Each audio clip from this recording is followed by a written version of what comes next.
Who do you think was the last polarizing player in the NFL like we're seeing with SHEDEUR Sanders? Because SHEDEUR is about to get his first start for the Cleveland Browns. They're playing against the Raiders, and hmm everything with SHEDEUR feels like it's something that we've never seen before. Where people there are so many people who are coming to his defense about, what the Browns are doing and the treatment of SHEDEUR Sanders, and they're not letting him get first team reps, and they're Now they throwing him are. into a game against the Ravens as his first NFL action. And then you have all these backup quarterbacks who were in the NFL who have come out and said, "Hey, listen, I was a career backup. I never got first team reps in practice." The starting quarterback wants the first team reps. And then you still have people saying, "No, no, no, you're wrong." And now Stefanski, after, SHEDEUR has been named the starter, says, "Listen, I've been watching film with SHEDEUR the entire season. We've been watching practice film together." So I don't know if that's Stefanski trying to give us the good PR here, or if that's something that's really happened. But this is a great spot for SHEDEUR to come in and play. Going up against a Raiders team who just looks awful. The team looks awful. So this to me is like, this is a spot where I can see SHEDEUR coming in and seeing a little bit of success. And I don't know what's going on behind closed doors with the Browns, but if you've watched Dillon Gabriel play this year, he's looked terrible. So I don't know if SHEDEUR could look worse than what the Browns have gotten out of Dillon Gabriel. But it is crazy to me that this team has not been able to find a starting quarterback for the past 26 years. I don't know. Wait, have the Dolphins, haven't they had only Tannehill and Tua like for the past 20 years? But anyway, so you started with the first question that I was thinking about. Who's Mm, been a player that has more sort of noise surrounding him? yeah. I mean, Deshaun Watson, same team, a lot of noise, but it was brought on by himself. Yeah, but Uh, but but but but polarizing for me means like there's defenders and there are um you know uh sort of haters. Detractors? Yeah, like I don't think Is Travis Kelsey polarizing, not to or me. everyone loves him? Not in the sense that like Travis Kelsey doesn't need people to defend him. He's not doing anything that needs that sort of defense. How about Tyreek Hill? No, I don't think we're on the same page when it comes to this. Colin Kaepernick. Colin Colin Kaepernick Kaepernick. would be on that sort of same tier of people who were on one side or on the other side, and there was no meeting in the middle at all. So I think that's what we're sort of seeing with SHEDEUR is like you're either for SHEDEUR or you're against SHEDEUR. There's no meeting in the middle and just saying, "Hey, let's see how this plays out." I've got a meeting in the middle. I just think he stinks. So it's not I'm not for him or against him. I'm happy he's getting the start. They have no one else. It's the equivalent. I'm looking at SHEDEUR Sanders the way I looked at Tommy DeVito.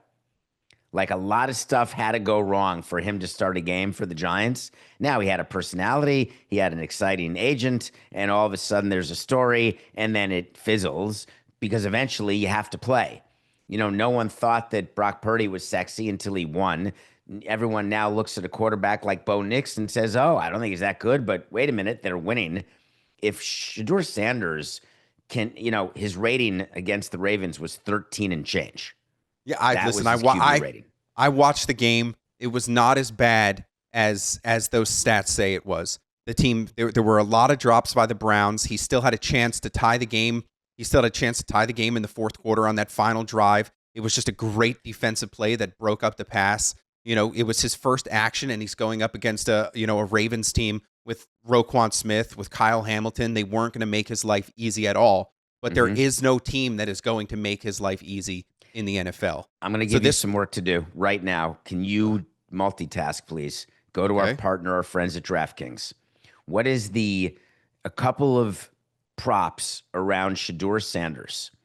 Do these exist actually, Coca?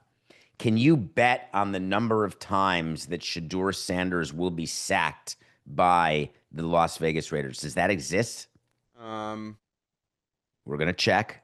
And while you're checking, is there an over under for yards passing for a quarterback. Yeah, I don't know about sacks, and I'm not really going to try too hard to look into, if there's like a sack total. But his passing yards in the game, they have at 160. So are they juicing which side, the over or the under?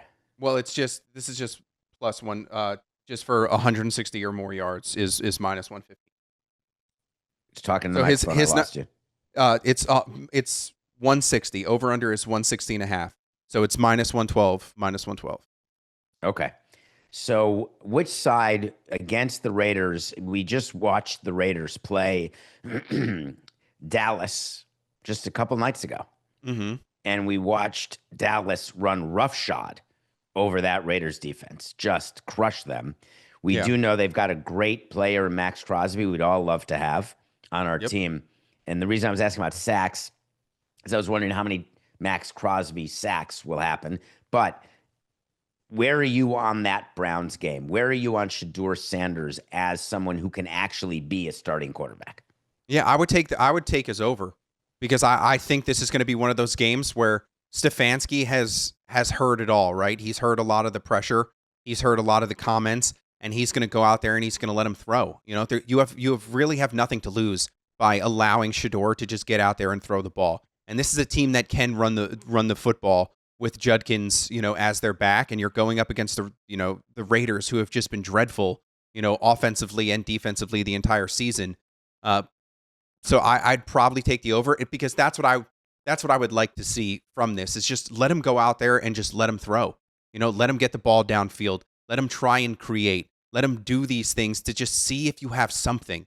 You have something, because like I said, you're not getting anything out of Dylan Gabriel. You're probably not going to have Deshaun Watson be your quarterback ever again. So you're going to have to try and find something. Why not just give him a chance and see what you have. But it's going to be a great game to watch, because you have Max Crosby and you have Myles Garrett, who are like two of the premier defensive edge rushers in the NFL, and they both want to prove a point, right? Last week, I think it was Myles Garrett had 4 sacks, in the game against the Ravens. He's trying to break Michael Strahan's record of 22 and a half sacks in a season, and he's on pace to do it. This is going to be one of those games where he's going to try it, because the Raiders' offensive line is dreadful. And then you have Max Crosby on the other side, who doesn't want a rookie to come into the game, and make a joke of what the Raiders have been doing. So he's going to try and get his stats up. So I think it's going to be a good football game.